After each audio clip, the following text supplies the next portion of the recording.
Assalamualaikum warahmatullahi wabarakatuh. Perkenalkan, nama saya Syanhada Ramadhani.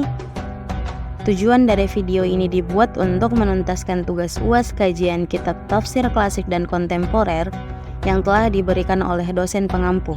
Baik teman-teman, di video kali ini saya akan menjelaskan sedikit tentang penulis tafsir serta contoh penafsirannya dari tafsir Al-Qummi. Masuk ke biografi Al-Qummi. Penulis tafsir Al-Qummi bernama lengkap Abu Al-Hasan Ali bin Ibrahim bin Hashim Al-Qummi dari kota Qum, Iran. Ia merupakan salah satu periwayat besar Syiah di sekitaran abad ketiga Hijriah. Beliau tidak diketahui tanggal lahirnya secara pasti, akan tetapi diketahui bahwa beliau hidup di masa Imam Hasan Al-Askari. Tercatat Al-Qummi wafat pada tahun 329 Hijriah. Beliau termasuk orang pertama yang menyebarkan riwayat-riwayat penduduk Kufah di kota Qum. Ali bin Ibrahim Al-Qummi merupakan faqih muhaddis terkenal Syiah yang sezaman dengan Imam Hadi dan Imam Askari dan juga termasuk guru dari Kulaini. Ayahnya Ibrahim bin Hashim merupakan periwayat hadis terbesar di kota Qum. Pembelajaran ilmu keagamaan telah beliau dapatkan sejak kecil bersama ayahnya dalam menguasai ajaran Nabi Muhammad SAW dan keluarganya. Ali bin Ibrahim Al-Qummi banyak menukil hadis yang diriwayatkan dari ayahnya. Ada sekitar 6.000-an hadis yang diriwayatkan dari ayahnya. Ali bin Ibrahim Al-Qummi sangat dihormati oleh ulama ahli fikih Syiah seperti Kulaini yang dalam kitabnya Al-Kafi banyak meriwayatkan darinya. Beliau merupakan ulama yang cukup produktif dengan berbagai karyanya. Tercatat ada sekitar 94 karya yang dianggap sebagai karya beliau, karya Al-Qummi. Di antara karya yang paling terkenal adalah Tafsir Al-Qummi. Tafsir Al-Qummi berjumlah 3 jilid yang memuat penafsiran ayat Al-Quran dari surah Al-Fatihah sampai surah An-Nas. Nama tafsirnya merujuk pada nama akhir dari namanya, sekaligus sebagai penegasan bahwa ia besar dan menjadi ulama di kota Qum, kota yang hampir seluruh penduduknya diklaim bermazhab Syiah Imamiyah Ithna Asy'ariyah. Tafsir Al-Qummi merupakan tafsir terpenting di kalangan tafsir Syiah yang memuat riwayat-riwayat. Meskipun demikian, terdapat juga pendapat sebagian ulama yang tidak setuju bahwa tafsir ini dinisbatkan kepada beliau karena dalil-dalil yang mendasar atas penolakan penisbatannya adalah bahwa kumpulan dari riwayat Ali bin Ibrahim dan riwayat-riwayat Abul Jarud ditulis oleh murid Ali bin Ibrahim yaitu Abu Fadl Abbas. Makanya sebagian banyak ulama menolak bahwa tafsir Al-Qummi itu dinisbatkan kepada Ali bin Ibrahim karena adanya pendapat bahwa riwayat-riwayat itu ditulis oleh murid dari beliau sendiri yaitu Abu Fadl Abbas. Baik, kemudian yang selanjutnya ada metode penafsiran dari Al-Qummi. Jadi bisa kita lihat dari latar belakang mufasir sebagai salah seorang ahli hadis yang paling tersohor dalam Syiah dan metode analisis yang digunakan dalam tafsirnya, maka metode penafsiran dalam tafsir Al-Qummi adalah metode tafsir tahlili bi al-ma'thur bi al-riwayah.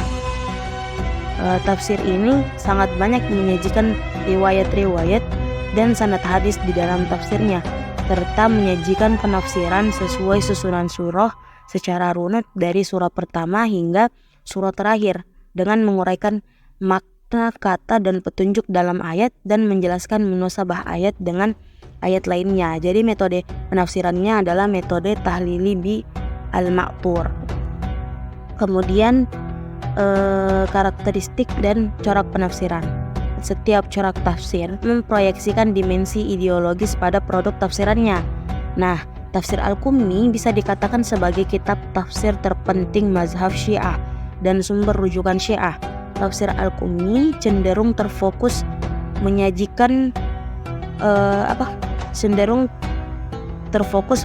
tafsiran-tafsiran ayat mengenai akidah Syiah Imamiyah dan condong memberi pembelaan tentang ideologi mazhab Syiah. Dengan demikian, Tafsir Al-Qummi bercorak tafsir teologis, i'tiqadi, yang merupakan cerminan dari latar belakang penafsiran yang diwarnai dengan konsep dan ajaran Imamiyah. Kemudian selanjutnya ada kelebihan dari tafsir Al-Qummi. Yang pertama itu adalah dianggap sebagai induk dari berbagai tafsir di kalangan Syiah. Kemudian yang kedua, menyajikan penafsiran dengan periwayatan yang diriwayatkan oleh orang-orang yang jujur dengan jalur isnad yang pendek. Kemudian yang ketiga, di dalamnya terdapat banyak ilmu mengenai keutamaan Ahlul Bait. Yang keempat, penjelasan tafsir disajikan secara runut, padat namun cenderung singkat dan tidak bertele-tele sehingga memudahkan dalam memahaminya. Nah, adapun yang kekurangan dari tafsir Al-Qummi adalah yang pertama itu dalam menafsirkan ayat, Al-Qummi hanya menerima periwayatan yang bersumber dari Rasul, Imam Ali, dan para imam maksum, terutama dari jalur periwayatan ayahnya. Jadi lebih sedikit mengambil periwayatan. Kemudian yang kedua itu seringkali penafsiran ayat sangat condong ke paham Imamiyah dan terkesan berupaya mendukung paham Syiah Imamiyah untuk melegitimasi kebenaran paham tersebut. Kemudian yang ketiga, dalam tafsirnya menyajikan paradigma bahwa Al-Quran yang beredar sekarang telah mengalami tahrif. Sekarang masuk kepada contoh penafsiran dan penjelasan dari tafsir Al-Qummi.